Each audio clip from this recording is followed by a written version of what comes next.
Bonjour à tous. Merci à tous de vous être rendus disponibles pour prendre part à notre deuxième webinaire de notre série sur l'impact de la Covid-19. Alors, le webinaire d'aujourd'hui est une restitution de l'étude que nous avons menée en partenariat avec la Fondation Mastercard sur les opportunités de rendre plus fortes les micro, petites et moyennes entreprises, ici au Sénégal, après la crise de la Covid-19 que nous traversons. Je suis Rebecca Zantir, responsable de la communication et du marketing pour l'équipe francophone de Microsafe Consulting, MSC, et je suis en charge de modérer la présentation d'aujourd'hui. Alors, avant de commencer, comme nous avons l'habitude de le faire, nous allons vous présenter quelques points logistiques. Tout d'abord, est-ce que vous pouvez me confirmer que vous nous entendez bien? Si vous nous entendez bien, je vous invite à répondre oui dans la boîte à questions qui se situe à droite de votre écran. Vous pourrez d'ailleurs utiliser cette boîte pour poser vos questions tout au long du webinaire et nous y répondrons à la fin de la présentation. Enfin, veuillez noter que ce webinaire est enregistré et que vous retrouverez, comme d'habitude, l'enregistrement de cette présentation sur notre site dès demain. Alors, notre webinaire d'aujourd'hui sera présenté par Elisabeth Berthes, notre directrice pour l'Afrique francophone, et Shaylee Tucker, manager senior au bureau régional de MSC en Afrique de l'Ouest et centrale, qui ont toutes les deux supervisé cette étude. À leur côté, nous avons la joie d'accueillir un panel de taille.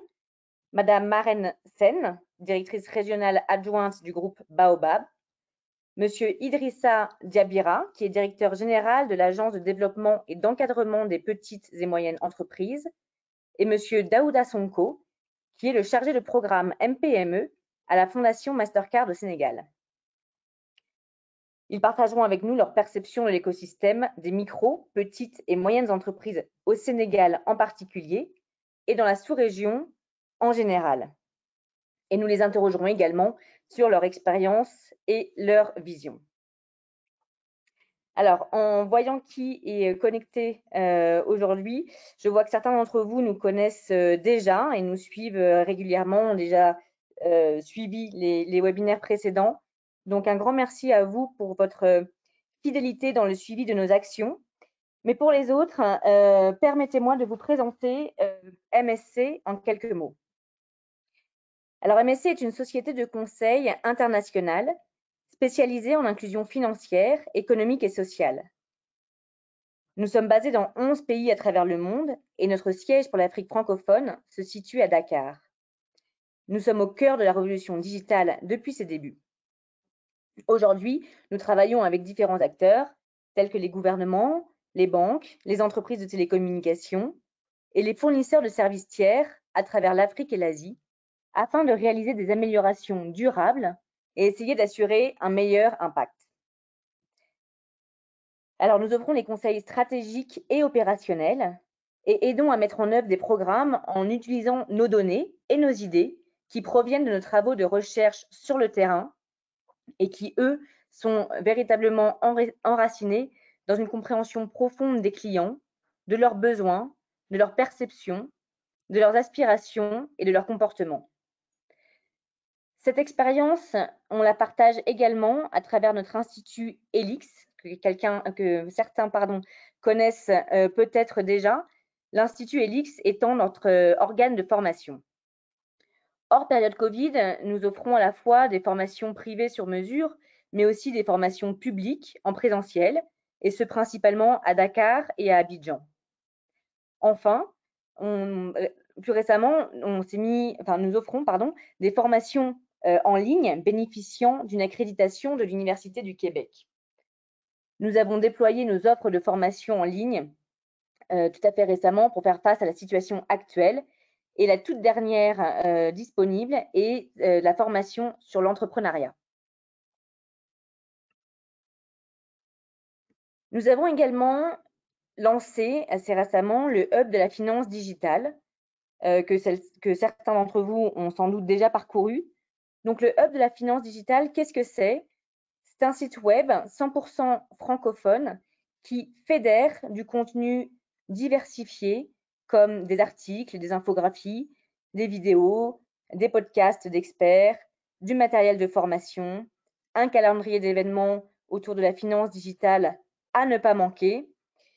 L'objectif, c'est vraiment de fédérer tous les acteurs de l'écosystème autour de cette question de la finance digitale. Donc surtout, n'hésitez pas à vous y inscrire, car cette plateforme est entièrement gratuite et a vraiment cette ambition de rassembler chacun d'entre nous. Donc cette plateforme est la vôtre. N'hésitez pas à vous l'approprier et surtout à me contacter si vous souhaitez avoir de plus amples informations. Mais ce n'est pas le sujet du jour. Donc, je vais tout de suite laisser la parole à Shaylee. Shaylee, la parole est à toi. Merci beaucoup, Rebecca. Bonjour à toutes et à tous. Merci encore de nous avoir rejoints cet après-midi. Aujourd'hui est le deuxième webinaire de notre série de webinaires sur l'impact de la COVID-19 sur l'inclusion financière en Afrique de l'Ouest. En effet, l'année dernière, MSC a mené 3 études pour évaluer les répercussions de la crise sur les réseaux d'agents, sur les micro, petites et moyennes entreprises et sur l'écosystème des FinTech. Notre webinaire aujourd'hui est donc consacré aux MPME et aux opportunités de contribuer à l'inclusion financière et l'inclusion numérique. En effet, l'importance de soutenir les MPME, surtout les très petites et les petites entreprises, pour qu'elles deviennent plus viables et plus rentables, est plus que jamais d'actualité. Presque 1 million de personnes sont employées par les MPME, la grande majorité d'entre elles étant informelles. Donc, il reste critique d'améliorer leur accès au crédit, renforcer leurs capacités et encourager leur transformation digitale pour parvenir à l'inclusion financière et combler la fracture numérique. Les résultats qui vont vous être présentés sont issus d'une étude que nous avons récemment menée au Sénégal.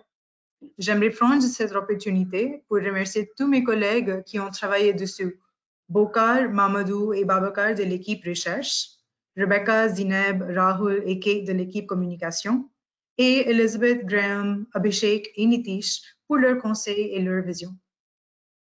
Nous évoquerons tour à tour les points suivants.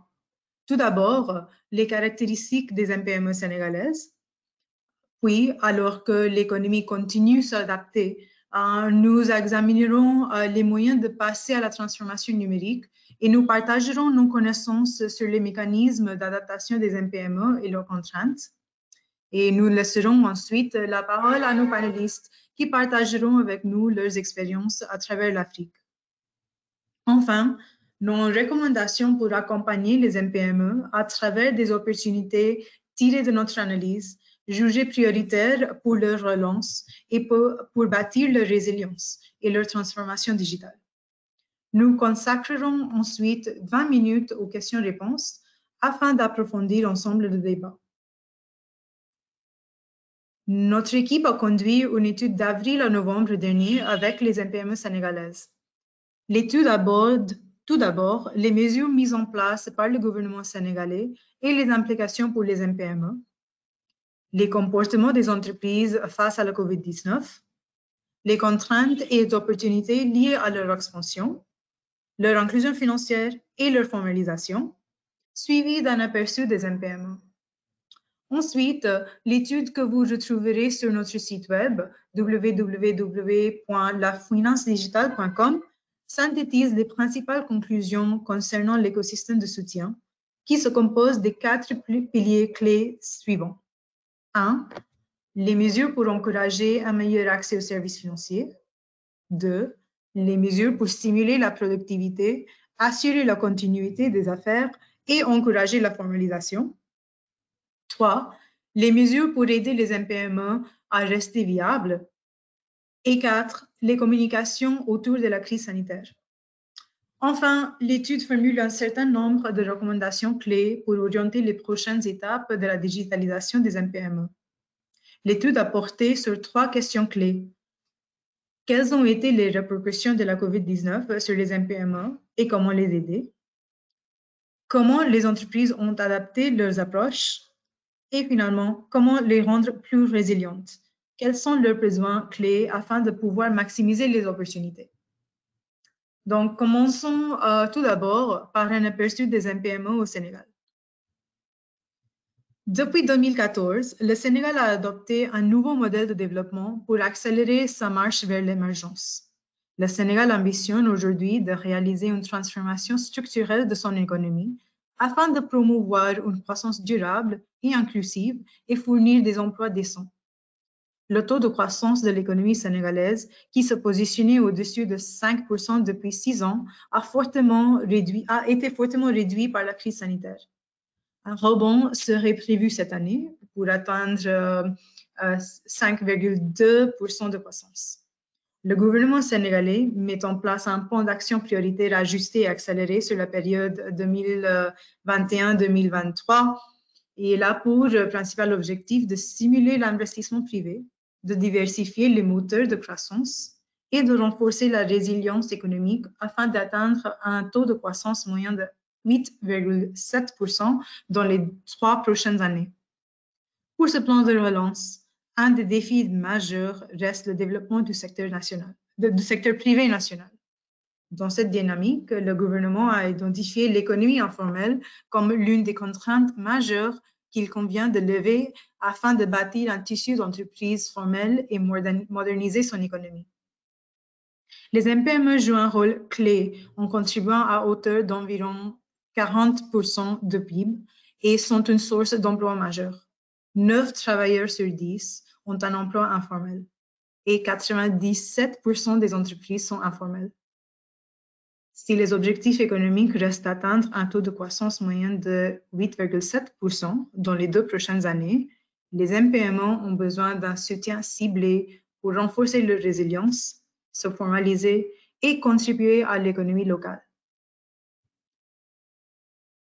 Comme dans de nombreux autres pays à travers le monde, le Sénégal a été confronté à une production perturbée, à une baisse de la demande pour de nombreux biens et services, à une rupture des chaînes d'approvisionnement, à une augmentation des dépenses et à obliger les entreprises à suspendre ou à réduire leurs activités. Les secteurs les plus touchés par la crise ont été la restauration avec une perte de 56 milliards de francs CFA et l'hôtellerie avec 40 milliards de pertes. Les exportations et importations ont baissé en moyenne de 17% et les transferts de fonds ont baissé de 30%. Ceci représente 15% du PIB.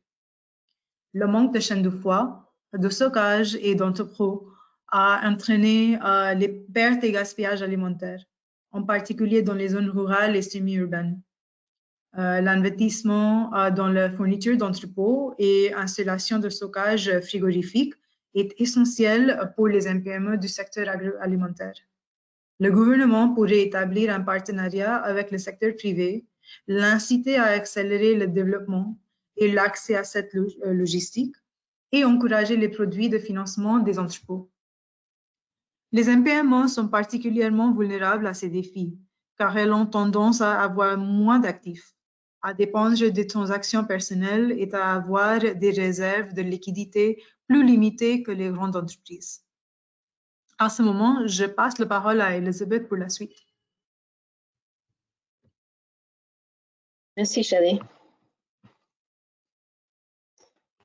Il est temps de repenser la manière dont les MPME achètent, vendent et fonctionnent. Le parcours de transformation numérique des MPME indique que beaucoup d'entre elles sont encore à leur début, car elles n'ont pas de connaissance des outils ou des services qui pourraient leur être utiles. Nous avons constaté une augmentation du nombre de services de livraison, de nouveaux modèles commerciaux et l'effort du gouvernement pour créer une plateforme en ligne pour les MPME. La sensibilisation ne suffit pas, car les prestataires des services financiers numériques doivent également renforcer leur capacité par les moyens accessibles et abordables liés à un soutien financier.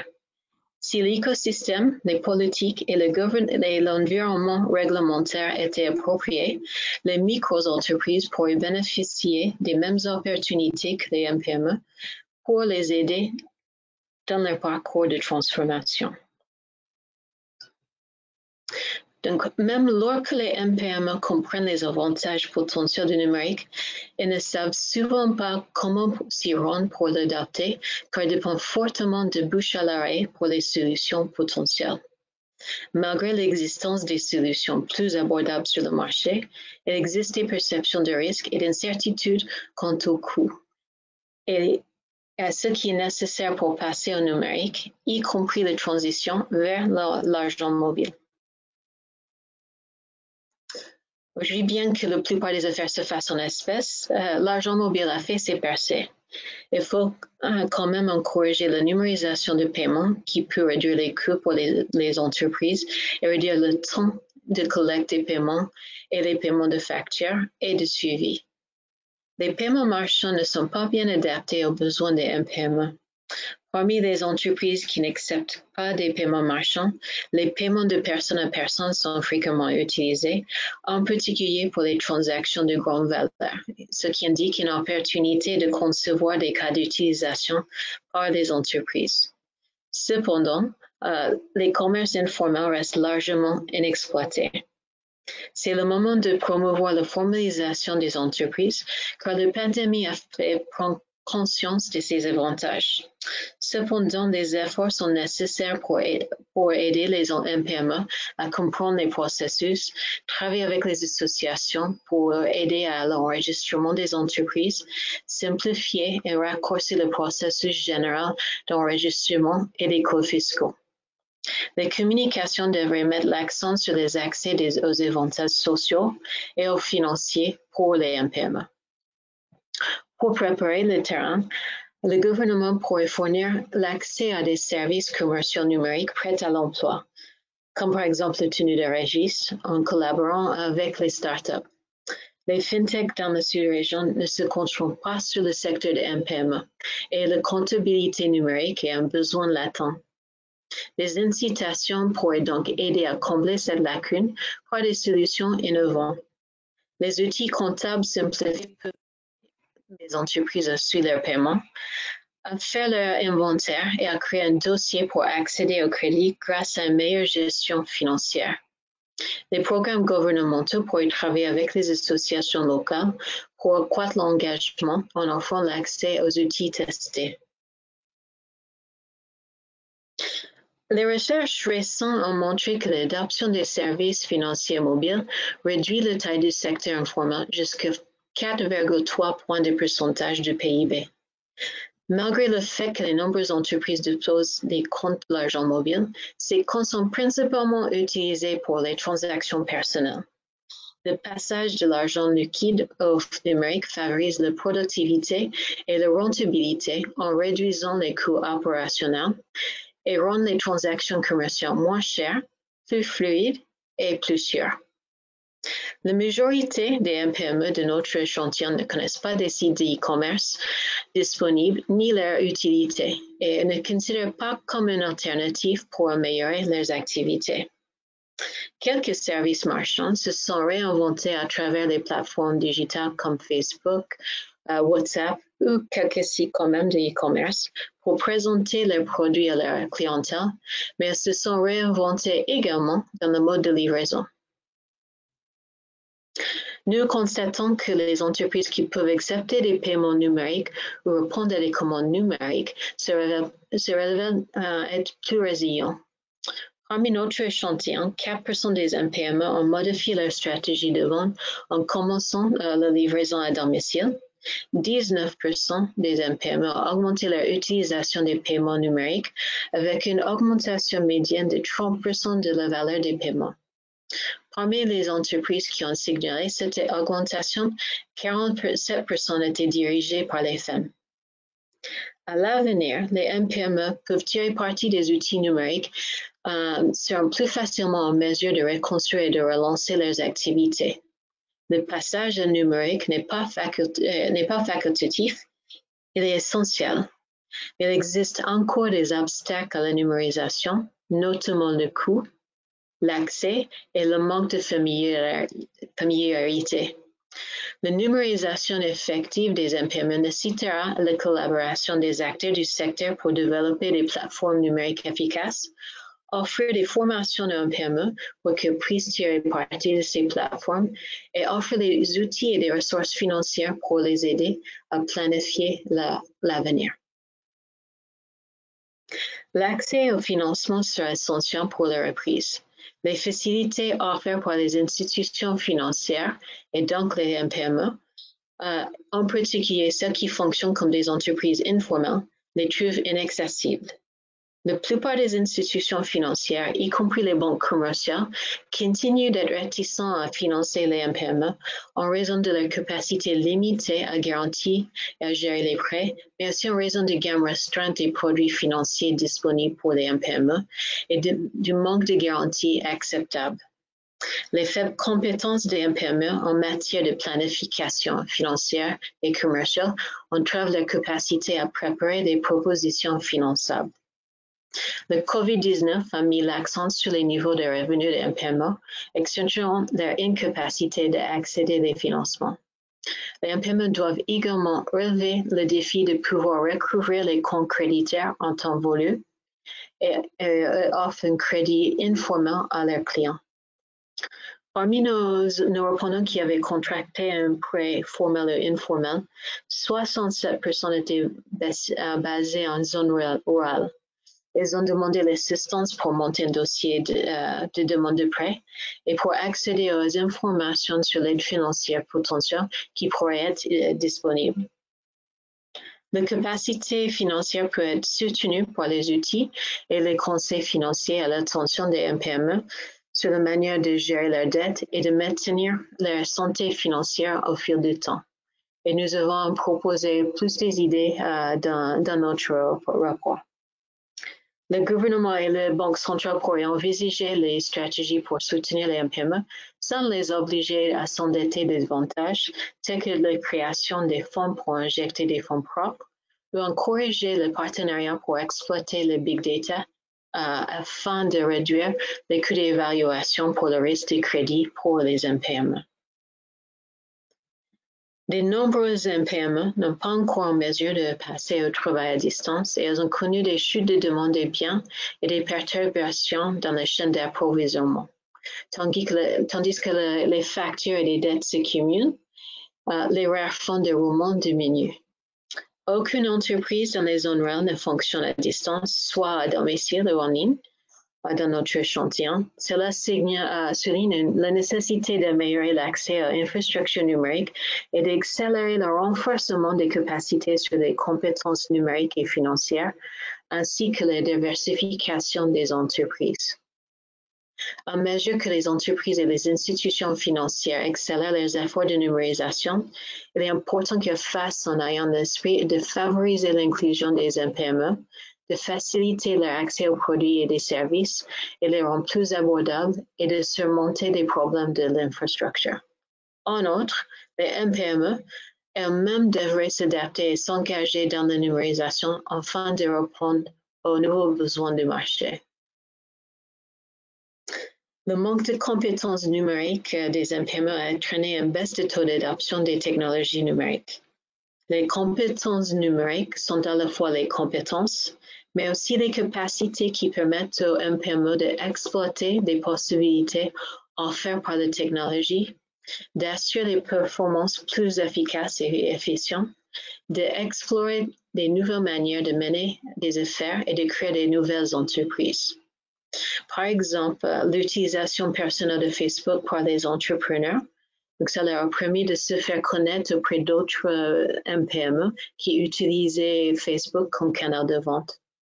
Et WhatsApp a de nombreux adeptes en offrant un accès direct aux clients, ainsi que la possibilité d'établir une relation de confiance, parce qu'avec WhatsApp, on partage des numéros de téléphone. En outre, il ne cite pas des messages écrits, car les entreprises peuvent échanger des messages vocaux, ceci qui est très important pour une population avec une éducation limitée. Nous avons vu que les MPME dirigés par les jeunes ont trouvé des moyens pour travailler à distance, soit en ligne ou chez eux. Mais par contre, les jeunes avaient plus de difficultés de négocier avec les fournisseurs par rapport à leurs pairs plus âgés. l'accès aux femmes aux informations sur le marché et aux services d'aide d'entreprise essentiels à l'entreprise est limité par les normes sexo-spécifiques existantes et un accès réduit à l'Internet. Les restrictions de mouvement dues à la COVID-19 ont entraîné des charges supplémentaires des soins et réduit le temps consacré par les femmes entrepreneurs à la gestion de leur entreprise. On a vu plus de demandes de crédit par les femmes parmi nos répondants. Donc, les MPME ont identifié le besoin de soutien technologique, consultatif et financier pour les aider à gérer le ralentissement économique tout en explorant les opportunités de diversification, qu'il s'agisse de marketing ou des nouveaux produits ou des canaux, de revoir et stabiliser leur position financière, d'améliorer les compétences en gestion et en entreprise, et comme on a mentionné précédemment, comprendre le chemin vers la formalisation. Les MPME ont aussi demandé l'aide pour développer leur réseau afin d'accroître leurs ventes. Ils ont demandé le maintien de certaines mesures, telles que la continuation des moratoires des prêts et l'allègement fiscal.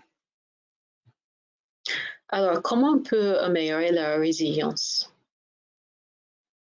Les MPME n'ont pas la capacité de résister aux effets de ralentissement économique prolongé. Ils sont essentiels à l'emploi et aux moyens de subsistance, mais n'ont pas la capacité de diversifier ou consolider leurs activités. Dans notre échantillon, plus de 40% des MPME n'ont pas ou n'ont pas pu mettre en œuvre de nouvelles mesures pour faire face à la pandémie. La plupart des micro-entreprises dans les marchés ont été fermées, ont simplement suspendu leurs opérations en attendant que la situation se normalise. Environ 13% avaient réduit les gammes de produits qu'ils vendent pour réduire les pertes sur les articles périssables et à faible rotation. Et environ 10% des entrepreneurs interrogés ont commencé à vendre des nouveaux produits et des services pour faire face à la crise. Les MPME ont pris des mesures correctives à court terme car ils attendent largement que la pandémie ne dure pas longtemps afin de pouvoir revenir aux affaires comme d'habitude. La plupart des MPME se prient sur des modèles qui utilisent un processus manuel et effectuent des transactions en personne. L'adoption de la technologie et des solutions sans contact a été limitée par le manque d'infrastructures appropriées en matière de technologie d'information et de la communication, et aussi par la faiblesse des capacités technologiques des MPME. Les MPME ont besoin de soutien pour développer leur culture numérique et utiliser les technologies et les médias sociaux pour maintenir leurs entreprises à flot. Certains MPME ont réduit leurs frais de fonctionnement uniquement grâce à la réduction de personnel, des congés partiellement payés et la minimisation des coûts variables. Les MPME qui ont établi des relations durables avec les fournisseurs pour négocier des délais de paiement prolongés pour les factures et commander des nouveaux produits sans paiement anticipé. Et on a eu quelques MPME qui ont fait des partenariats, comme on a mentionné, avec soit les sociétés pour les livraisons ou les compagnies. Donc, bien qu'on s'entende que l'économie recommence à se redresser en 2021, il est peu probable que les performances économiques des MPME retrouvent à court terme les niveaux d'avant la COVID-19 en raison des incertitudes liées à la pandémie et son impact prolongé prévu pour les entreprises à des niveaux et les niveaux d'emploi. Les organismes de soutien devraient envisager des options de redressement selon les différents scénarios, élaborer des cadres de redressement fondés sur les principaux secteurs de croissance, renforcer leurs fonctions de soutien aux entreprises, notamment la capacité du personnel à dépenser des formations commerciales, faciliter la formation et fournir un soutien aux MPME, en particulier dans les zones rurales, et améliorer la coordination et sensibilisation au soutien disponible pour les MPME. Le soutien aux MPME doit aller au-delà de la relance et faciliter la formalisation de leurs opérations selon une approche progressive. Cela nécessitera une réponse structurée du gouvernement qui inclura les réformes nécessaires pour créer un environnement commercial favorable. On va revenir maintenant à Shelley pour le panel de discussion. Merci beaucoup, Elisabeth. Place à notre panel de discussion avec nos invités du jour. Je demande à nos panélistes de bien vouloir activer leur vidéo si leur connexion le permet. Bonjour, Daouda. Bonjour, Marem. Bonjour. Bonjour, Idrissa. Merci encore une fois d'être présent parmi nous aujourd'hui. Avant de commencer la discussion, j'invite les panélistes à se présenter. Marem, on commence par vous. Oui, bonjour tout le monde. Enchantée. Donc, Marem Sen, je suis adjointe au directeur régional de la zone BCAO, donc pour le groupe Baobab. On couvre 4 pays, Sénégal, Côte d'Ivoire, Mali et le Burkina. Et je suis également la directrice du marketing développement au niveau de Baobab Sénégal. Merci beaucoup. Idrissa. Oui, bonjour, Idrissa Diabira. Donc, je suis le directeur général de l'ADPME, qui est l'agence de développement et d'encadrement des petites et moyennes entreprises. Agence qui, cette année, a ses 20 ans, et en particulier dans l'écosystème d'accompagnement au niveau sous-régional ou international, d'après ITC, de commerce international, a été classé 18e sur 64 dans le monde, 3e en Afrique sur 25 et 1er dans la zone CEDEAO. Et notre rôle, c'est d'accompagner les petites et moyennes entreprises ou les porteurs de projets. Merci. Merci beaucoup. Et Daouda? Merci beaucoup, Shelley. D'abord, tous mes remerciements à mes co-panélistes, mais aussi particulièrement à Microsoft Consulting pour cette bonne collaboration avec Mastercard Foundation.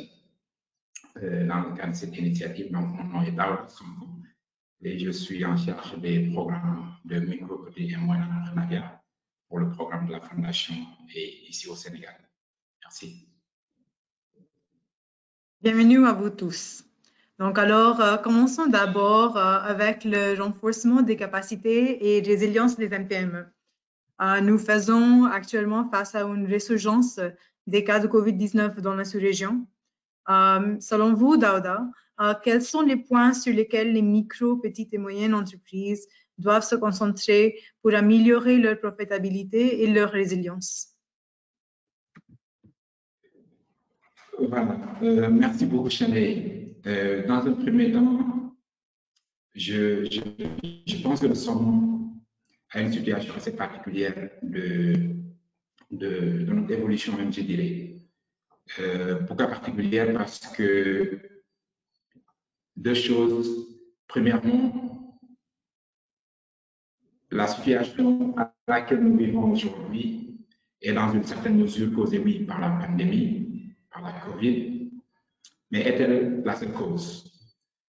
N'avons-nous pas été dans cette situation bien avant la pandémie? La pandémie n'est-elle pas aujourd'hui le révélateur ou l'outil qui nous a vraiment révélé notre faiblesse? Donc, dans ce cas de figure et dans une telle circonstance, je pense qu'en haute mesure à en prendre, c'est la réinvention. Un PME doit nécessairement se réinventer en s'adaptant aux conditions actuelles. Dans votre présentation tout à l'heure, il y a par moment les dimensions qui étaient les restrictions causées par les dispositions sécuritaires, sanitaires. Donc, il y a une réinvention. Il y a un difficile accès, une difficile mobilité. Donc, la réinvention est une nécessité. L'autre nécessité est la mesure du risque face aux nouveaux choix, face à cette réinvention. Parce que, juste un exemple, il y a beaucoup de micro et de petits entrepreneurs qui ont démarré juste parce qu'il y avait une opportunité de créer ou de fabriquer des masques. C'est vrai, c'était des opportunités qu'il fallait saisir, c'était juste un exemple, mais cela est-il dans la dimension de ce qu'on peut appeler une réinvention ou bien un jugement d'une opportunité par laquelle un micro-entrepreneur ou un entrepreneur doit se saisir et de créer son entreprise. Donc, il faut se réinventer, il faut mesurer le risque dans la durabilité, mais il faut valablement travailler et aussi utiliser les ressources endogènes qui puissent te permettre dans le long terme de pouvoir gagner beaucoup plus d'argent dans la croissance de l'entreprise. Et donc, pour moi, je pense que ce sont des circonstances qui exigent aujourd'hui l'évolution auquel nous faisons face. Merci. Donc, vous avez dit comment mesurer les risques, minimiser les risques et saisir les opportunités en utilisant aussi les ressources endogènes. Idrissa, à ce moment, qu'est-ce que l'ADE PME est en train de faire pour soutenir les entrepreneurs, surtout dans les zones rurales, au Sénégal en particulier, et plus particulièrement les femmes et les jeunes?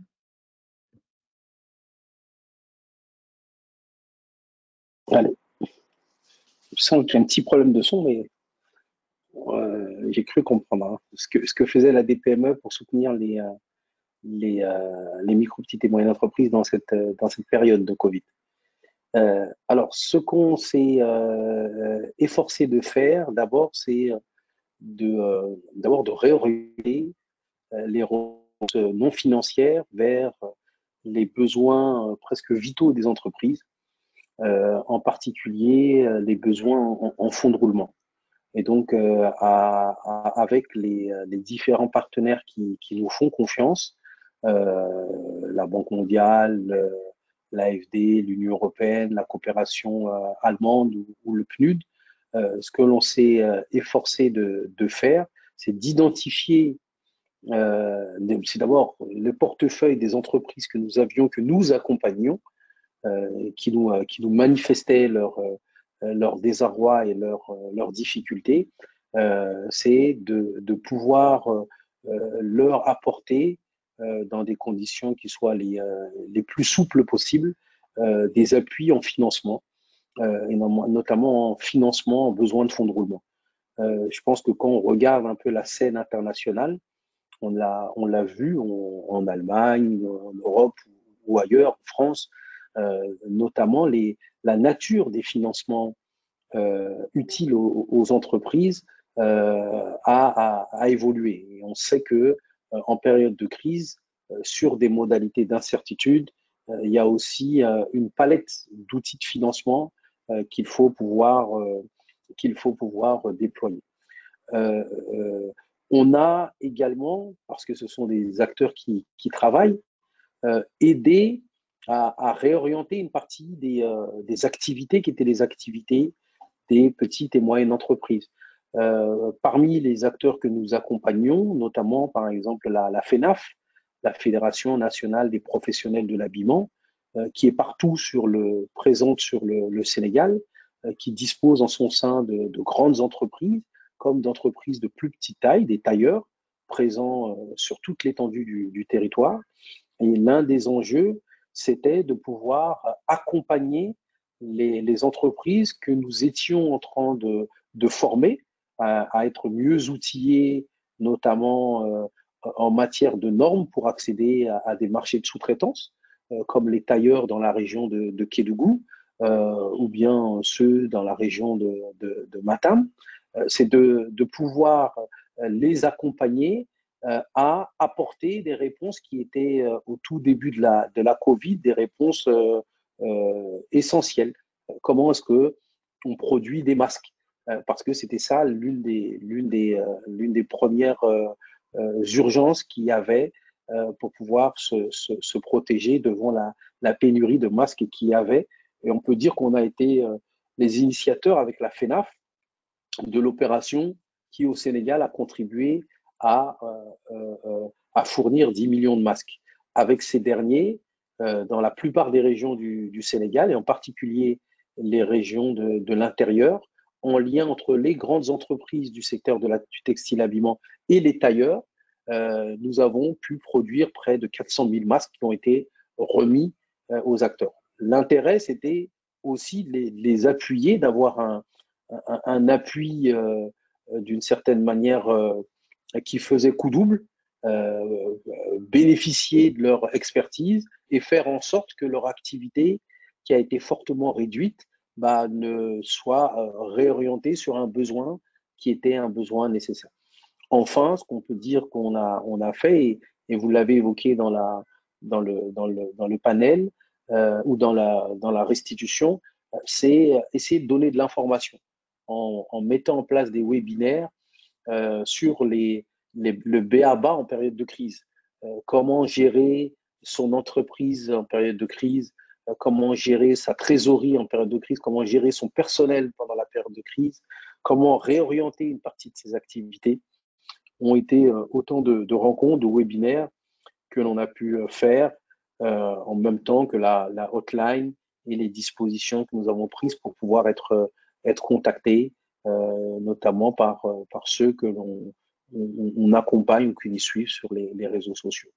Voilà, pour ne pas être trop long en matière d'intervention, on peut dire à chaud, sur la question des entreprises en difficulté à la faveur de la Covid, surtout l'année dernière.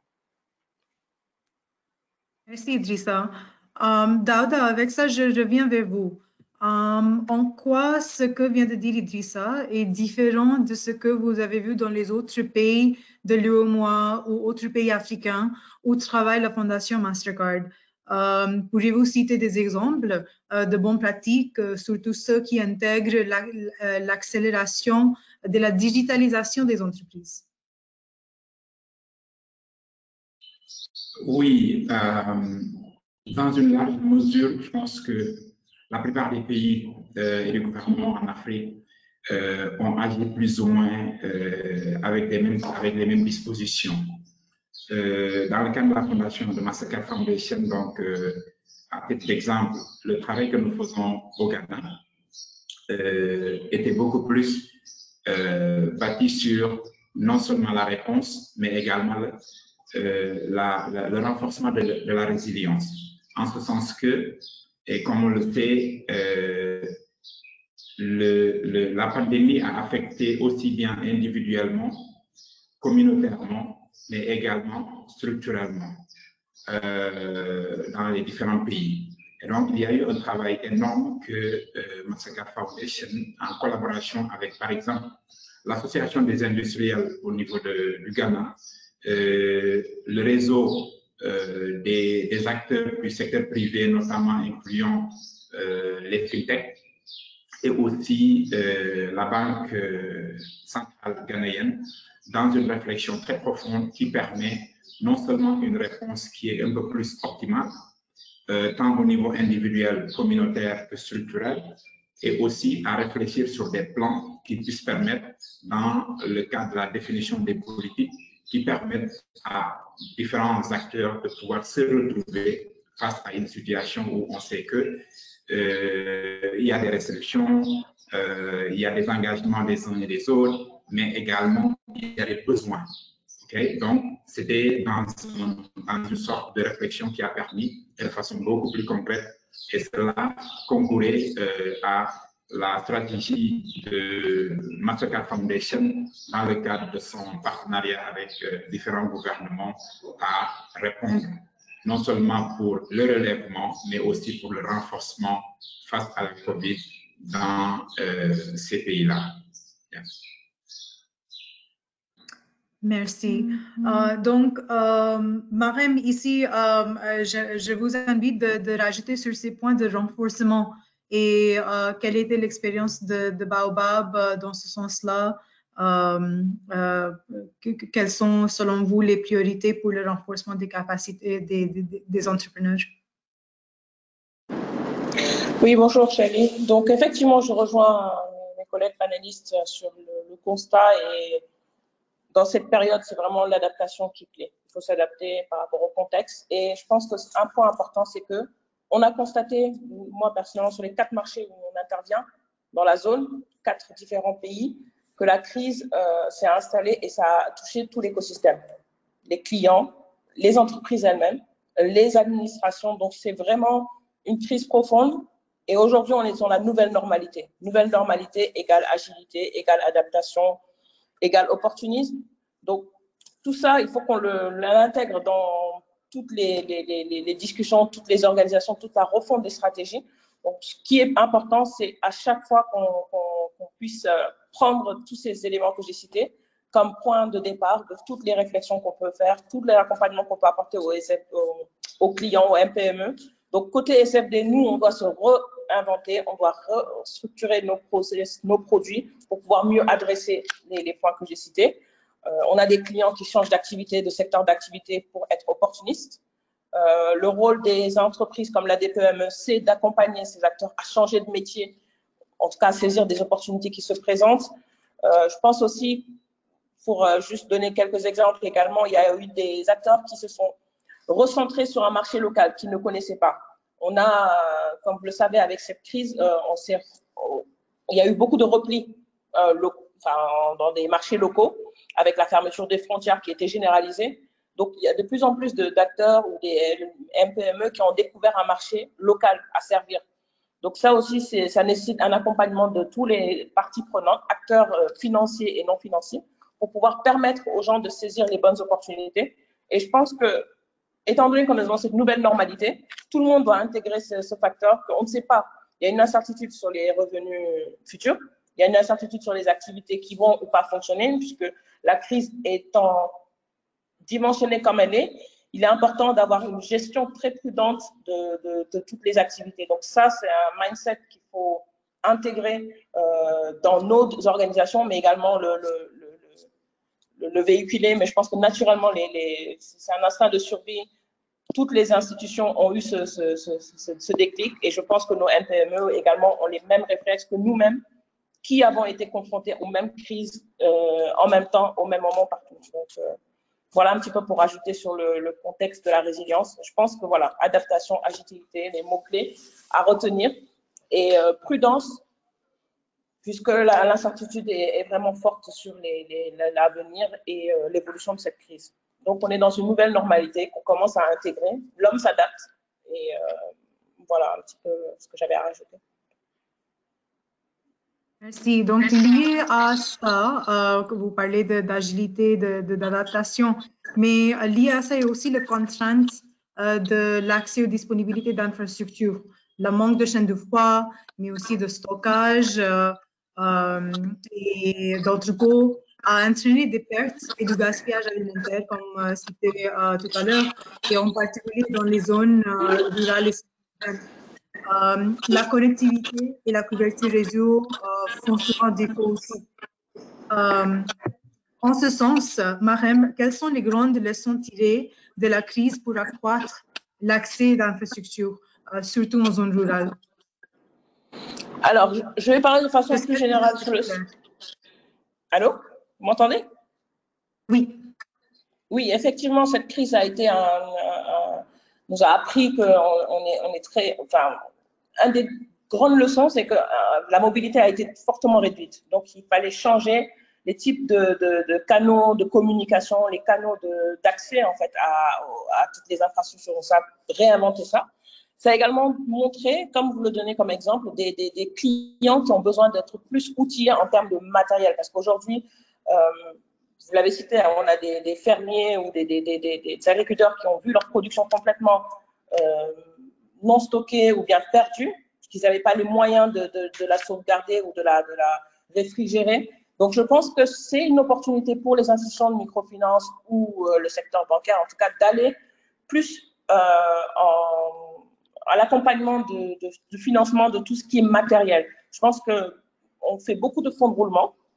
Il y a une marge de manœuvre assez forte qui a été un peu plus relevée par la crise, qui est d'aller vers des sortes de produits comme des crédits bail pour permettre, ou le pay-as-you-go, le financement de certains matériels en utilisant ce matériel comme garantie. Donc, je pense qu'il y a des pistes à explorer.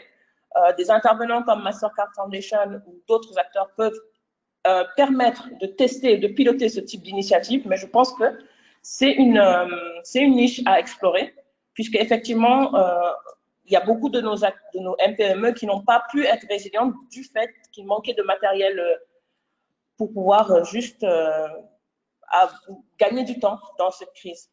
Donc, je pense que c'est une opportunité également qu'on doit saisir maintenant pour pouvoir explorer plus la capacité de nos institutions financières dans la zone à financer du matériel, à prendre ce type de matériel comme garantie, à utiliser d'autres techniques pour pouvoir mettre ces matériels en garantie. Je le redis, il y a le pay-as-you-go qui est une technologie qui est importée du Kenya, mais qui pourrait être élargie à d'autres types de matériel. Il y a le crédit bail que peu d'acteurs font actuellement dans cette zone de l'Afrique, au Sénégal et dans la sous-région également. Merci, Mariam. Ici, j'aimerais bien demander à Idrissa, au sein de vos activités non financières pour soutenir les MPME, qu'est-ce que vous faites pour améliorer l'accès à l'infrastructure variée pour les MPME, encore une fois, surtout dans les zones rurales? Pardon, c'est bien, pas bien entendu, j'ai pas bien entendu l'accès, pardon, pour améliorer l'accès de à l'infrastructure variée, donc soit, comme j'ai dit, l'infrastructure de stockage ou soit infrastructure comme l'Internet, réseau, couverture réseau et tout ça. Donc, quelles sont vos initiatives pour améliorer l'accès à l'infrastructure variée, surtout dans les zones rurales? aux infrastructures de stockage, c'est ce que j'ai compris. Oui, oui. Je pense qu'il faut que les autres éteignent les micros, ou les micros, je pense. Il y a un écho entre nous qui rend des fois l'audition un peu difficile. Merci. Alors, on n'a pas en tant que tel un programme d'appui aux infrastructures de stockage, mais on est impliqué dans le cadre de notre département. On dépend du ministère du Commerce et des petites et moyennes entreprises. On est impliqué dans le cadre de ce commerce sur la mise en place du système de récépissé d'entrepôt qui a vu le jour dans le sud du Sénégal, en région Casamance, avec une phase pilote. Ça fait partie des outils innovants extrêmement importants pour permettre de pallier à cette problématique justement d'accès au financement, parce qu'en fait, elle est souvent liée à la capacité de valorisation des productions des producteurs. Et comme l'étude que vous avez conduite le montre, la problématique du stockage est bien présente. Et ailleurs dans le monde, elle trouve des solutions et des pistes, notamment avec le système de récépissé d'entrepôt. Nous accompagnons les acteurs qui pourraient être éventuellement intéressés par ce système, mais qui sont souvent beaucoup plus des petites ou des micro, petites et moyennes entreprises, agriculteurs dans leur business model. Parce qu'à la fin de la journée, l'un des éléments majeurs pour l'entrepreneur, c'est d'arriver à avoir aussi une bonne appréciation de son activité, de l'environnement, des mesures qui vont lui permettre d'accéder au marché et ou au stockage, ou s'il n'y en a pas, de pouvoir appréhender la manière dont il va être en mesure de le faire. Je pense que c'est là où, encore une fois, les éléments et le b.a.-ba de l'entrepreneuriat ou de l'entrepreneur résident encore une fois dans le plan qu'il a réussi à se constituer par rapport à son activité. On dit il n'y a pas de vent favorable à celui qui ne sait où il va. Et dans l'entrepreneuriat, se doter d'un business model, se doter d'un business plan, commencer à établir la feuille de route de son parcours, ce sont souvent les voies pour pouvoir réussir son activité, progresser ou la développer. Or, souvent, malheureusement, ces éléments, cette feuille de route n'existe pas, comme les outils pour pouvoir permettre à l'entrepreneur de bien gérer ou gérer le b.a.-ba de son activité. Et là, en matière de digitalisation, d'habitude et historiquement, ce sont des cahiers, recettes, dépenses que l'on a pour aider les acteurs à mieux gérer. Et on s'est lancé après une plateforme pour les entreprises qui avaient leurs états financiers, qui étaient au système normal, dans l'élaboration d'une plateforme pour les aider à produire les états financiers au système minimal de trésorerie, ce qui va être une avancée absolument majeure, parce que dans le processus de formalisation que nous mettons en œuvre, souvent il y a de la formation, il y a donc en comptabilité, en calcul de coûts, nous produisons un certain nombre d'outils papier et souvent même en langue locale pour les acteurs, leur permettre de mieux appréhender les choses. L'étape d'après, c'est aussi la manière de digitaliser la possibilité de suivre sa comptabilité.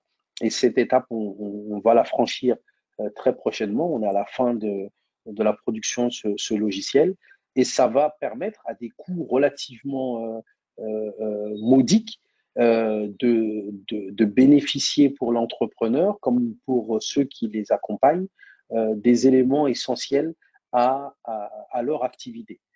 Et donc, par exemple, les structures de microfinance ou les acteurs financiers en lien avec ces acteurs auront une sécurité plus importante parce que le bénéficiaire lui-même aura des outils pour pouvoir mieux suivre son activité et son devenir. Voilà un peu les actions que nous menons. Merci. Merci. Donc, on a parlé un petit peu des autres étapes aussi pour comment rendre les MPME plus forts. À ce moment, quand on parle de la collaboration, quel type de soutien MAREM, les IMF ou les systèmes financiers décentralisés recherchent-elles de la part de l'État et d'autres partenaires? Oui, alors je pense qu'il faut rappeler que la crise en fait a été c'est plus une crise économique que sanitaire pour notre zone en tout cas économique. Ce qu'on a constaté, c'est les mesures qui ont été prises qui ont plus affecté l'économie, plus que la crise sanitaire en elle-même qui également est un sujet à adresser. Donc je pense que un premier élément, c'est vraiment d'avoir une discussion très ouverte avec les preneurs de décision pour pouvoir avoir un dialogue ouvert pour qu'on puisse prendre des mesures qui puissent être consensuelles, on va dire, même si c'est très compliqué dans un contexte de crise de prendre des décisions aussi difficiles. Mais je pense que c'est important de consulter en fait les différents secteurs d'activité pour voir l'impact de certaines décisions sanitaires sur les activités, sur les clients in fine. Donc, je pense que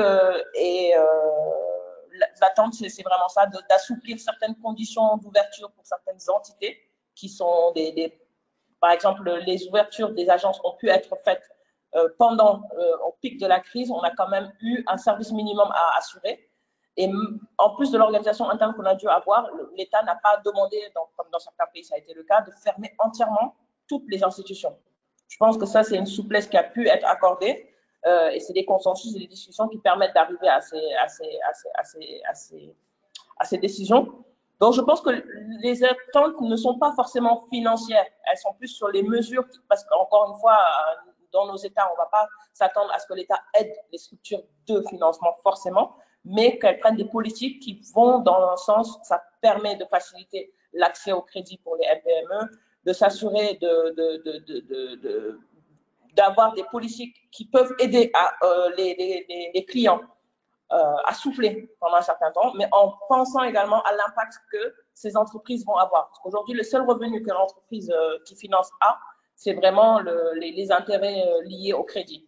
Si l'institution n'est pas en mesure d'assurer un certain niveau de revenus, elle a également un impact sur son personnel, elle a un impact sur ses infrastructures. Donc, je pense que c'est ça qu'il faut également prendre en compte.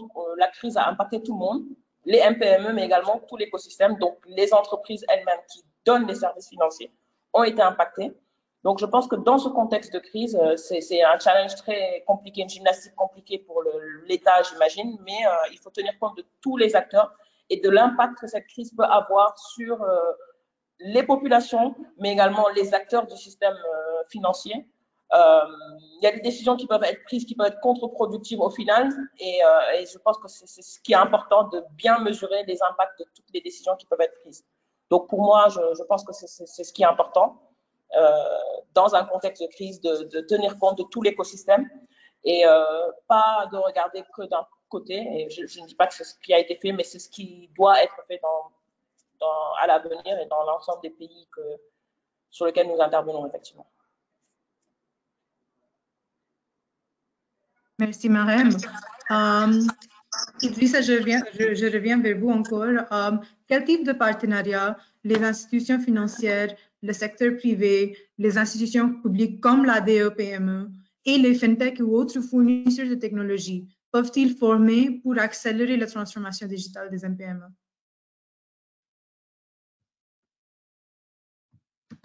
Merci. Alors, il y a beaucoup de choses. Nous, au cœur de la stratégie de l'agence, la digitalisation se situe. Pourquoi? Parce que si je viens à parler avec Marem, son élément prépondérant de lecture de l'entreprise, ça va être le risque qu'il faut appréhender d'une manière ou d'une autre et qu'il faut bien être en mesure de réduire. Et les différentes études, rapports, échanges traduisent le fait que l'information soit la principale problématique d'accès au financement des entreprises, bien avant tous les autres lourdeurs ou les autres problématiques qui peut y avoir. Et donc, en matière de stratégie, l'agence s'est déjà dotée d'une unité de notation, de scoring et de notation. C'était une des recommandations des concertations nationales sur le crédit. Faire en sorte de pouvoir améliorer la lisibilité des PME, renforcer leur management, renforcer leur process, améliorer la lisibilité des PME. En quoi faisant notamment en mettant en place une unité de scoring et de labellisation, de notation, où on note les entreprises et on appréhende leurs risques au travers les données que l'on a. Si on regarde ce qui se passe dans d'autres zones, ce sont les banques centrales sur la base des états financiers, des greffes, qui permettent d'apprécier de manière beaucoup plus fine le risque des différentes entreprises. Dans nos zones, malheureusement, ce n'est pas le cas, et trop peu d'entreprises, justement, ont des états financiers qui permettent d'apprécier leur activité et, au final, d'apprécier leur risque. Et donc, les passerelles et les partenariats, selon moi, se situent à ce niveau-là. J'ai parlé de la plateforme en charge d'aider à établir des états financiers simplifiés, le système minimal de trésorerie, et donc, au final, de pouvoir avoir les moyens d'appréciation de l'activité et donc du risque relatif à une entreprise. Et c'est précisément ces éléments dont ont besoin les institutions financières comme les acteurs donneurs d'ordre ou ceux de la sous-traitance, et en particulier l'entrepreneur en premier lieu. Parce que si on veut faire, par exemple, de l'affacturage inversé, outil utile pour l'entrepreneur, il faut bien que le donneur d'ordre puisse savoir la nature du risque ou la crédibilité de son sous-traitant pour pouvoir donner son aval. Et ça vaut pour un ensemble d'autres modalités pour pouvoir financer les acteurs. Et donc, les fintech, les institutions financières, les structures d'accompagnement, je pense, sont liées pour pouvoir inciter ou en tout cas faire avancer le process de digitalisation par la maîtrise de l'information sur des choses qui sont comprises par les uns et les autres. Et en l'occurrence, pour une entreprise, on ne fait pas mieux que les états financiers. Et donc, après, c'est les modalités de capter ces états financiers, la facilitation de l'appréhension de l'activité de l'acteur qui permettent après de les mettre en forme et de faire le lien entre les différentes catégories d'acteurs. C'est là le principal défi de nos économies et la voie pour pouvoir augmenter aussi le financement et la meilleure gestion des PME. Et sur ça, Daouda, voulez-vous rebondir un peu? Oui, je pense qu'il y a plusieurs éléments qui sont là et qui doivent nécessiter la réflexion de tout le monde, mais d'une manière très profonde et efficace.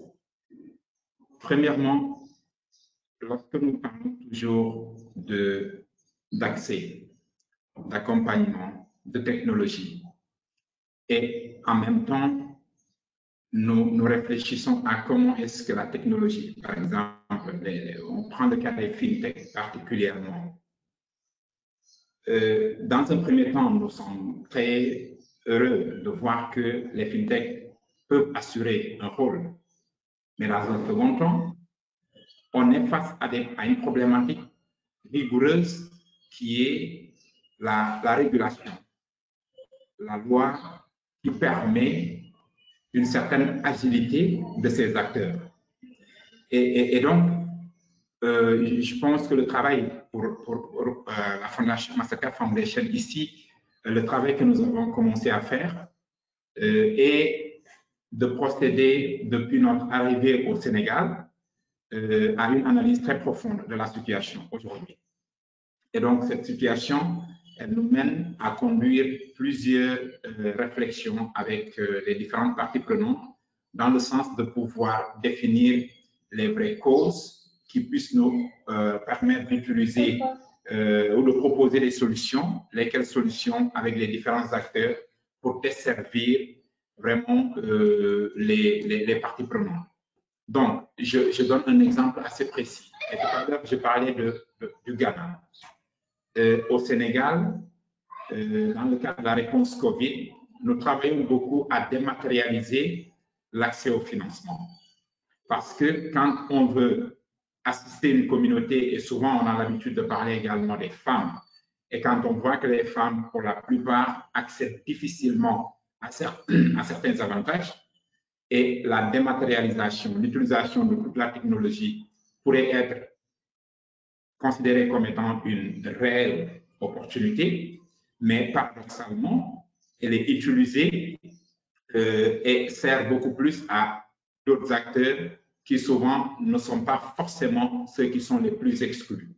Et on pourrait parler également d'acteurs qui sont les plus exclus mais moins servis, les jeunes. Donc, pour moi, la question, elle est de différents niveaux, elle est très profonde, mais les lois auxquelles nous faisons face aujourd'hui dans la communauté, dans la zone UEMOA, nous savons nettement que quand on travaille au Ghana, quand on travaille au Kenya, quand on travaille au Rwanda, etc., nous avons des politiques de bancarisation qui parfois sont différentes à celles auxquelles les acteurs font face ici au niveau de la région ouest, de la zone UEMOA. Pourquoi? Parce que les priorités parfois d'un pays comme le Sénégal ne sont pas forcément les priorités de notre pays membre de la zone UEMOA. Alors, comment est-ce que ces questions et ces lois qui sont là et qui existent doivent être beaucoup plus rationnelles pour favoriser l'inclusion que nous voulons afin de pouvoir arriver au résultat de desservir les différents acteurs selon leur rôle qu'ils jouent dans l'écosystème et par la meilleure des manières. Donc, pour moi, c'est une réflexion qui est assez profonde. Merci Daouda. En fait, vous avez parlé de la loi et des réglementations et je voudrais en fait vous parler comme peut-être la dernière question de notre discussion sur la formalisation des entreprises. Donc, nous savons que 97% des MPME au Sénégal s'engagent dans le secteur informel et que le développement du secteur privé et de l'entrepreneuriat reste une priorité pour l'État. Et donc, selon vous, quelles devraient être les actions gouvernementales pour inciter la formalisation des entreprises et comment est-ce que nous, les acteurs de l'écosystème, pouvons les aider? Quelles actions complémentaires pouvons-nous prendre? Donc, peut-être, Daouda, on commence par vous parce que vous avez évoqué la loi et réglementation.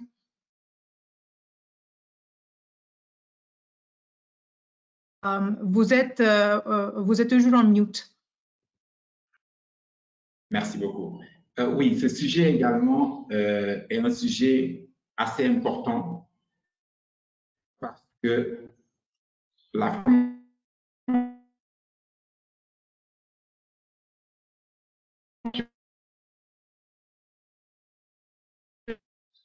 est une dimension extrêmement importante dans la marche vers la croissance.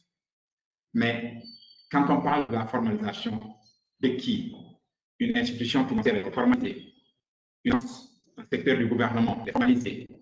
Alors, on parle de la formalisation des micro, petites et moyennes entreprises. Et lorsqu'on évoque ce débat, lorsqu'on évoque ce sujet plutôt communauté, et si à côté, certaines communautés voient que beaucoup d'autres pourtant sont en train de s'en sortir sans être formels. Et si vous avez soulevé ce sujet de formalisation, il y a parfois des difficultés pour convaincre les gens sur la réelle pertinence de la formalisation.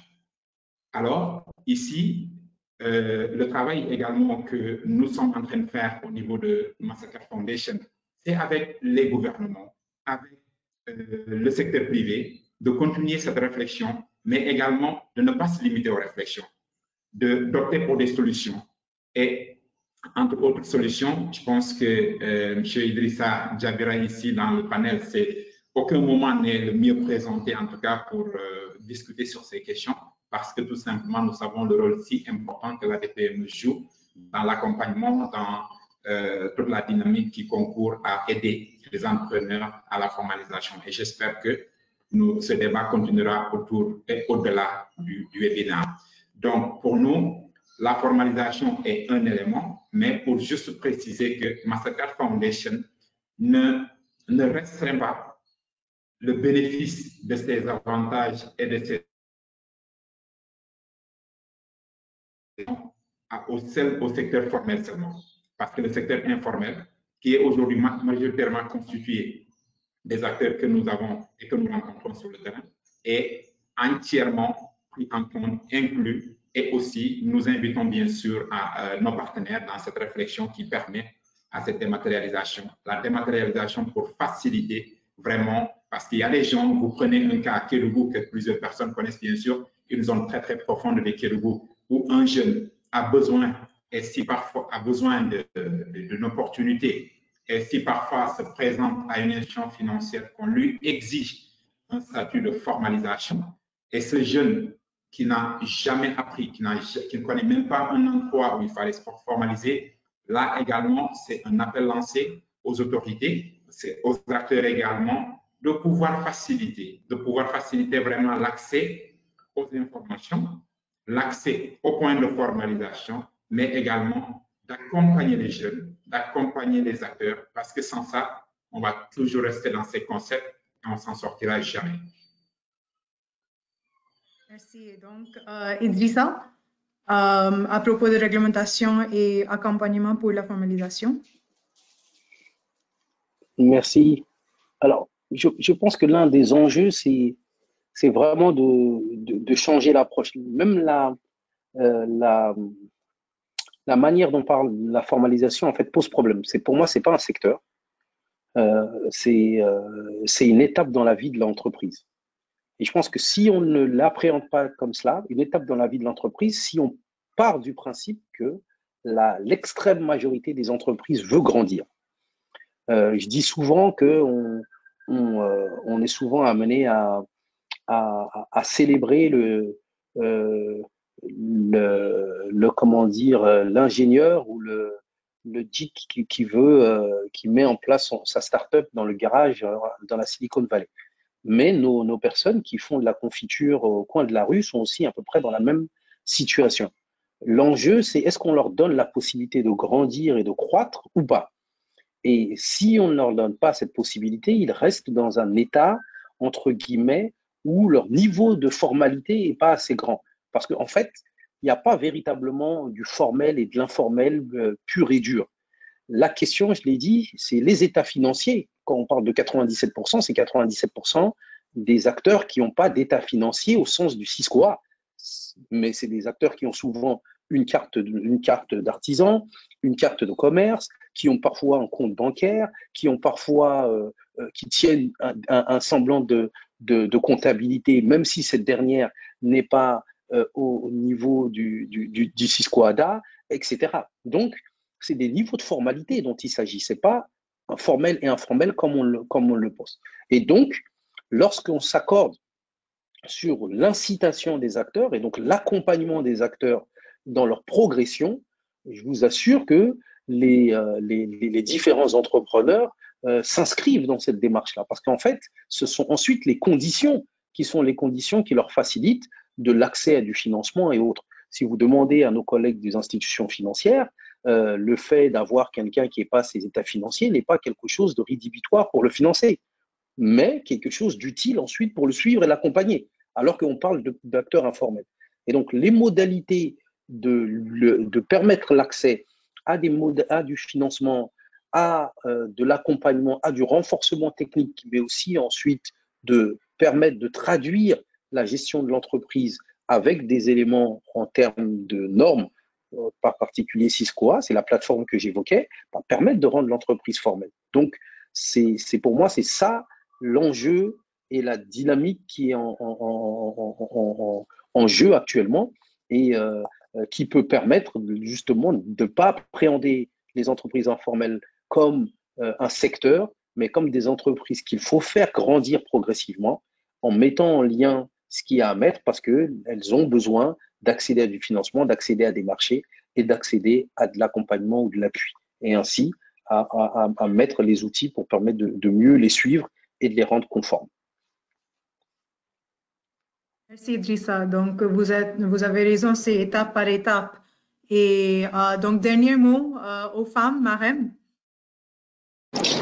Oui, c'est un débat assez intéressant. Je pense également, comme l'a dit M. Sonko, ce n'est pas parce qu'une société est informelle qu'elle ne va pas être financée. Je pense que les institutions, les MFI sont les mieux placées. Elles ne font que financer quasiment des gens qu'on appelle, entre guillemets, informels. Et le rôle de l'État là, c'est de voir quel est l'intérêt que ces entreprises ont. Il y a la formation, il y a l'apprentissage, il y a la sensibilisation au bénéfice de cette formalisation. Et c'est ça qui est important, en fait, parce qu'aujourd'hui, les entreprises et les entrepreneurs qu'on interroge, ils sont parfois très confortables dans leur informalisation. Aujourd'hui, certes, certains n'ont pas accès au financement par des banques.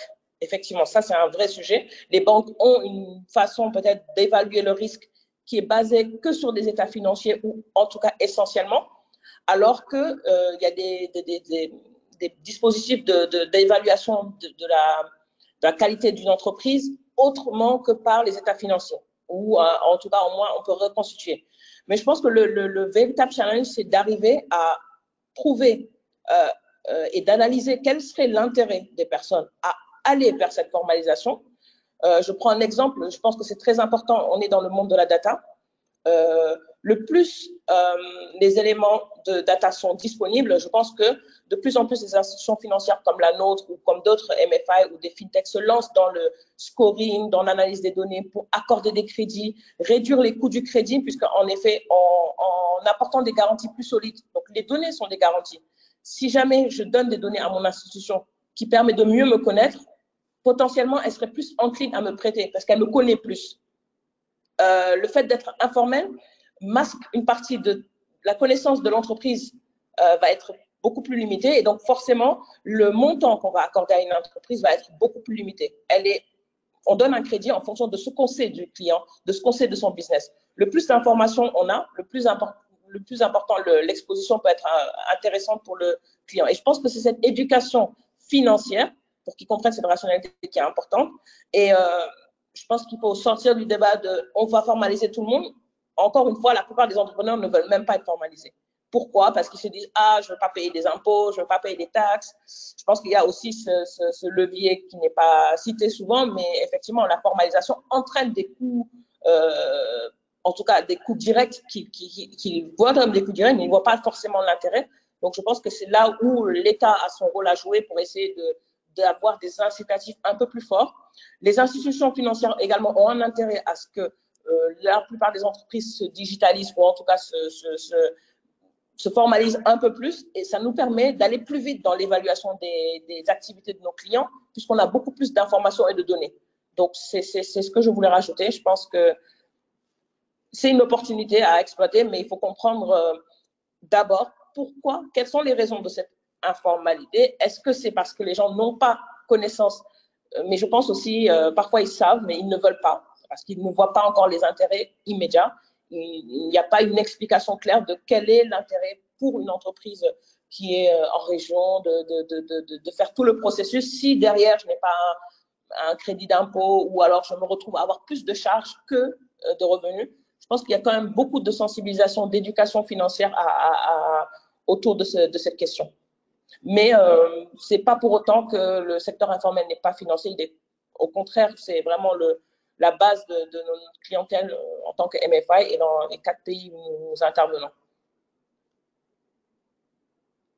Je pense que c'était un point de vue plus long terme de comment les rendre plus fortes avec cette formalisation, mais vous avez évoqué des points importants aussi de désir de formaliser ou pas. Donc, un débat assez intéressant.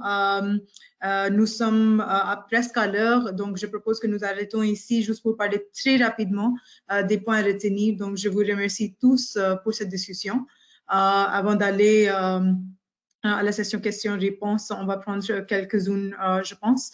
Avant ça, quels sont donc les points à retenir de notre présentation et discussion?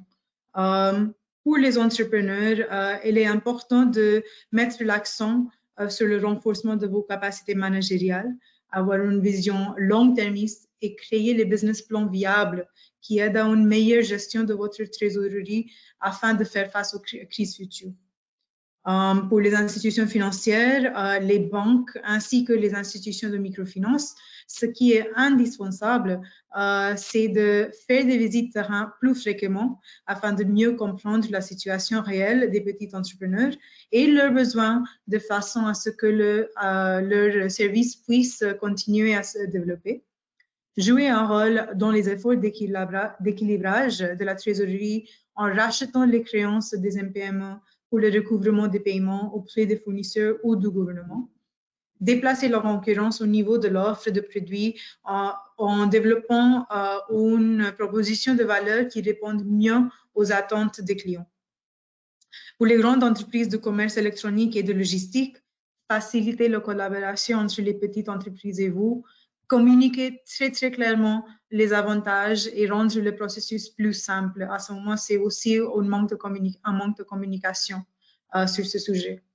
Pour le gouvernement, il pourrait s'impliquer davantage en incitant le secteur privé à offrir ces canaux de vente alternatifs aux micro-entreprises des zones rurales, en particulier celles des chaînes de valeur agricoles. Définissons une stratégie et une voie vers la formalisation des MPME à travers une base de données ou un registre surveillé par secteur.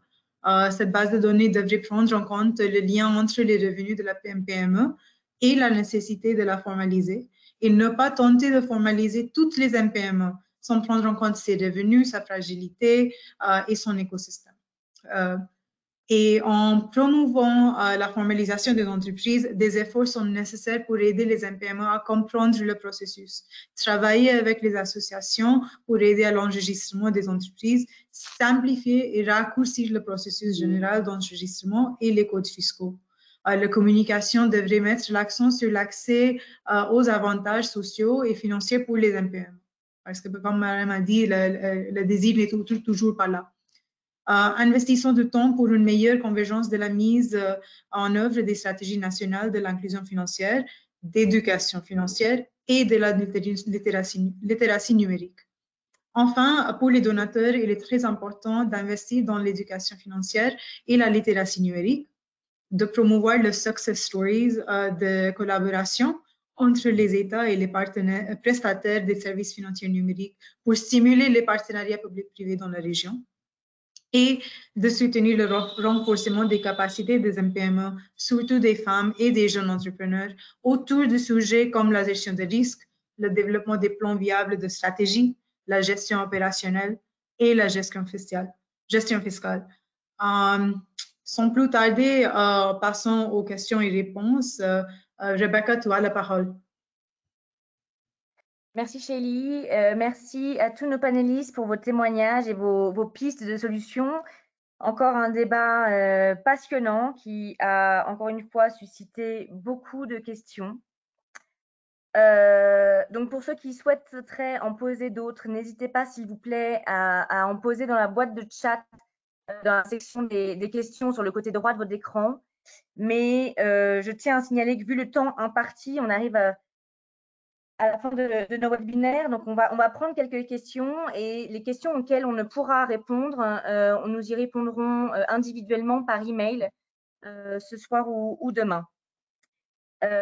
Donc, s'il vous plaît, tous nos panélistes, je vais vous demander, je vais jouer un peu le rôle du maître du temps ici, et je vais vous demander d'être assez concis et précis autant que possible dans vos questions, afin qu'on puisse en prendre un maximum.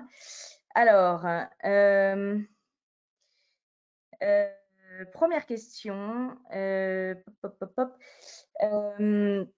La première question s'adresse à Idrissa. Alors, j'espère que vous allez réussir à être un petit peu concis, mais si vous pouvez nous éclairer un petit peu sur l'enquête qu'a menée la DEPME sur la Covid-19, est-ce que vous pouvez nous en dire un petit peu les principaux enseignements? Si vous pouvez juste nous dire un petit mot là-dessus.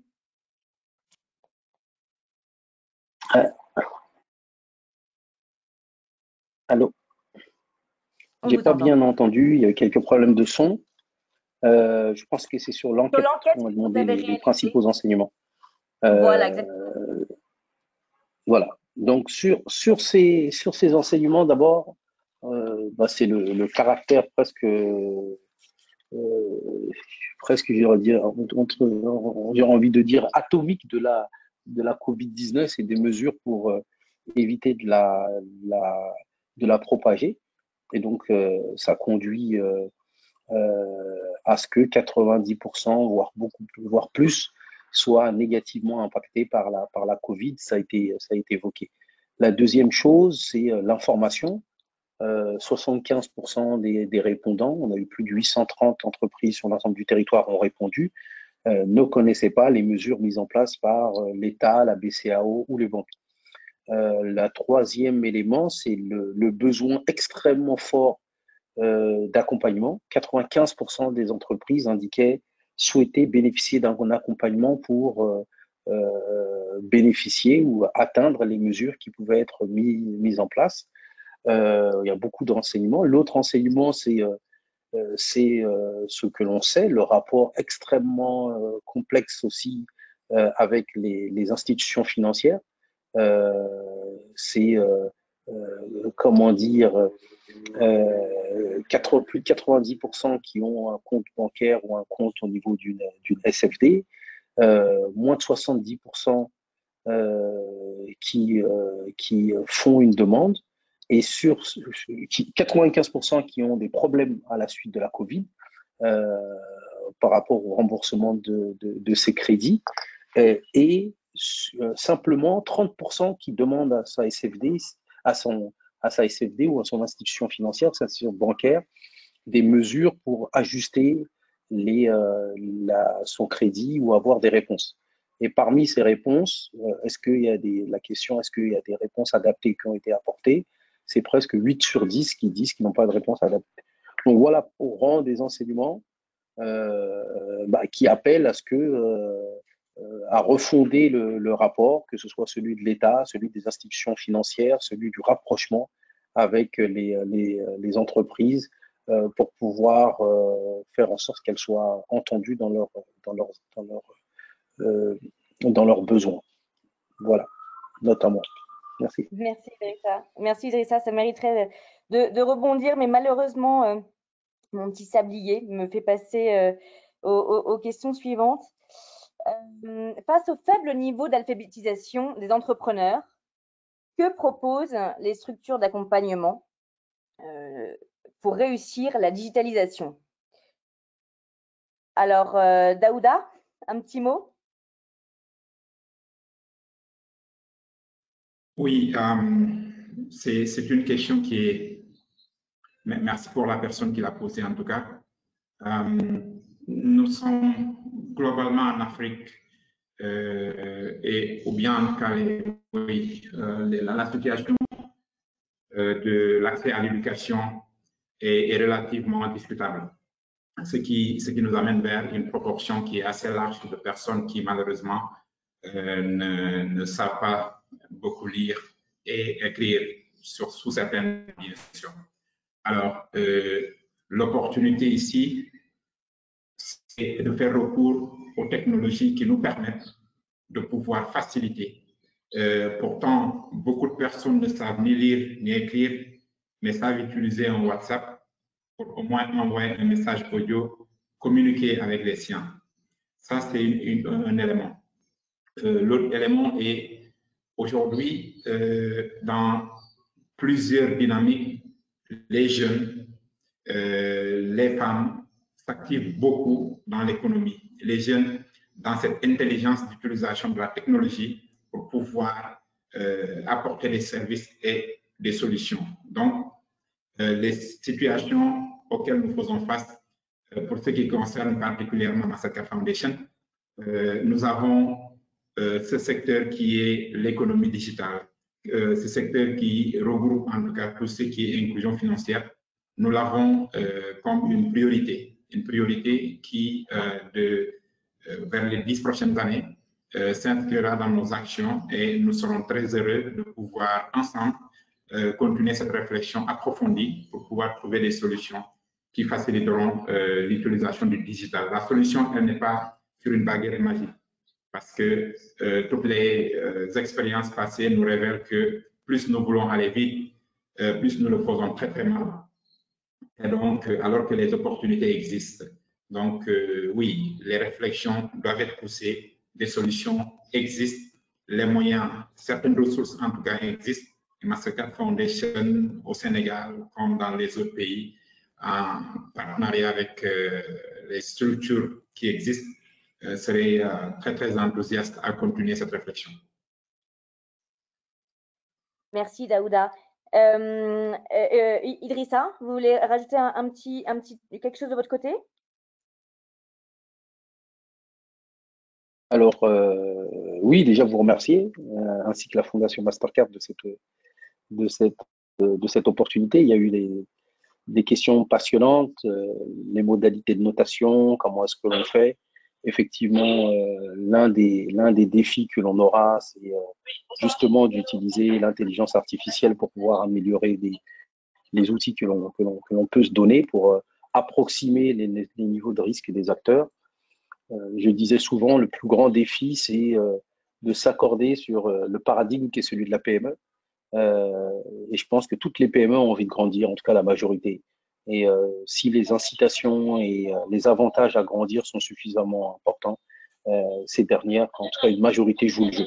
Ça, c'est suffisamment essentiel pour pouvoir ensuite faire de cette crise une opportunité, malgré les difficultés qu'elle peut avoir, parce que les acteurs souhaiteront leur tendre la main, souhaitent être appuyés, et donc sont plus à même d'accepter un certain nombre de contreparties.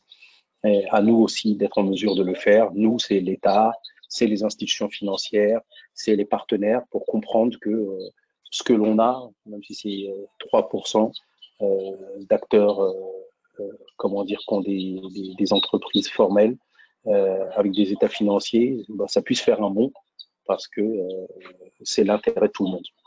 Voilà. Et c'est pour ça qu'on essaye d'avoir comme slogan le coach des futurs champions. Parce que ça sommeille dans la plupart des entreprises que l'on a dans notre zone. Merci. Merci Idrissa, vous allez encore rester un petit peu avec nous. Je voudrais aussi entendre Marem, s'il vous plaît, sur cette question d'accompagnement aux entrepreneurs. Oui, par rapport à l'alphabétisation, effectivement, mais je pense qu'il ne faut pas oublier que le taux de pénétration du mobile est un des plus élevés en Afrique, dans nos pays. Donc déjà, les outils sont là. Je pense que le plus important, ça va être l'éducation financière. Je le répète, mais c'est vraiment ça, parce qu'on a très rapidement adopté ces nouveaux outils, plus que dans les autres zones du monde, en termes de rapidité d'intégrer le téléphone, le WhatsApp, le mobile, le wallet dans nos vies de tous les jours. Je pense que le gap à rattraper, c'est vraiment comment mieux utiliser la protection des données personnelles. Les gens utilisent le digital déjà dans leur vie quotidienne, mais ils ne savent pas forcément qu'est-ce que ça peut faire, les amener à un autre level. Donc, je ne pense pas que l'alphabétisation soit un blocage en soi, puisque c'est des populations qui sont capables d'apprendre vite et d'adopter des outils, tant que c'est user-friendly, tant que c'est adapté à leur mode de vie. Et je pense qu'on a vu avec les événements que le mobile est très adapté au monde rural. Il y a des tontines qui sont complètement digitalisées dans certaines zones. Il y a de la place pour le digital, même dans des zones avec des clients qui sont analphabètes, ou non alphabétisés comme on dit. Mais la technologie nous permet en fait de réinventer les dispositifs mis en place. Il y a des systèmes d'identification par la voix, le IVR comme certains le connaissent. Il y a des systèmes de messages audio, de web banking qui permettent aux clients de pouvoir discuter avec des acteurs. Il y a d'autres canaux en fait qu'il faut explorer. Il ne faut pas que l'alphabétisation soit un frein ou un prérequis à la digitalisation. Je pense vraiment pas que ce soit le frein. Je pense que c'est à la technologie de s'adapter pour tenir compte de cet état de fait, que dans certaines zones, les gens ne sont pas forcément en phase ou à l'aise avec cette technologie. Il faut juste les accompagner avec les bons modules de formation, essayer d'avoir des outils qui sont designés pour être en phase avec l'environnement de la clientèle et c'est à la technologie de s'adapter par rapport à ces contraintes. Je donne juste l'exemple de Baobab. On a, dans certaines de nos filiales, lancé un réseau, un canal pour servir nos clients dans des zones un peu plus éloignées et rurales. Et notamment, on est parti avec un réseau de correspondent banking. Et ces personnes, on a privilégié le digital, donc l'identification biométrique, pour permettre aux clients de pouvoir faire leurs transactions sans avoir à retenir des codes, sans avoir à avoir une démarche très complexe en fait de se bancariser, juste avec le digital. Et c'est très, très simple à expliquer à quelqu'un qui est analphabète. Tu poses ton doigt, tu es sécurisé. Donc, je pense qu'il y a des solutions qui existent et il faut juste qu'on arrive à utiliser le meilleur des solutions adaptées au profil de typologie de nos clients. Donc, voilà pour la réponse sur l'alphabétisation de nos populations. Merci Marem. Je voudrais que vous gardiez la main. Ça sera notre dernière question parce qu'on a largement dépassé le temps. Merci pour votre patience à tous nos participants. On répondra individuellement par mail à vos questions auxquelles nous n'aurions pas répondu car il y a eu une vague de questions. Mais voilà, la question concerne les fintechs et je pense que c'est important de la poser. Mariam, je m'adresse à vous pour commencer. Ensuite, je donnerai la parole à Idrissa et Daouda. Elisabeth et Chélie clôtureront cette session. Et alors, comment inciter les entreprises à utiliser plus les fintechs pour renforcer l'utilisation de l'argent électronique? Par exemple, pour le paiement de salaire, via les wallets. Et comment, autre question qui s'y greffe, comment utiliser les fintechs dans les zones rurales? Marem, est-ce que vous voulez commencer cette question? Alors, je pense que oui, comment utiliser, ça revient au sujet qu'on avait tout à l'heure, à savoir la collaboration.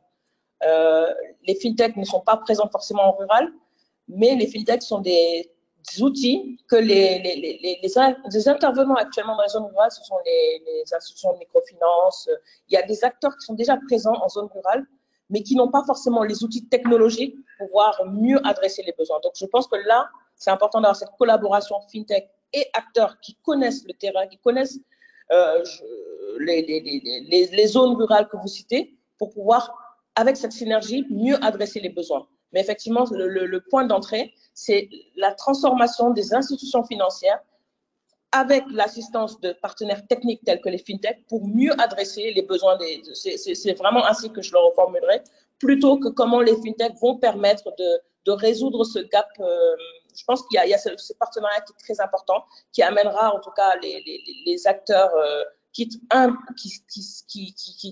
fonctionnent exactement, qui interviennent dans la zone rurale, à mieux utiliser les fintechs pour pouvoir mieux adresser les besoins de leur cible, de leur population.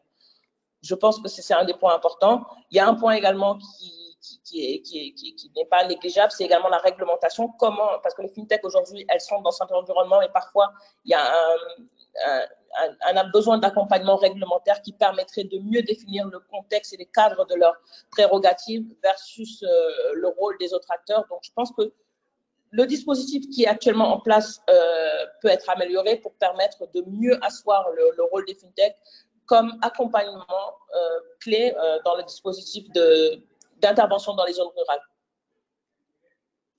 Merci Marème. Donc, voilà. Merci beaucoup.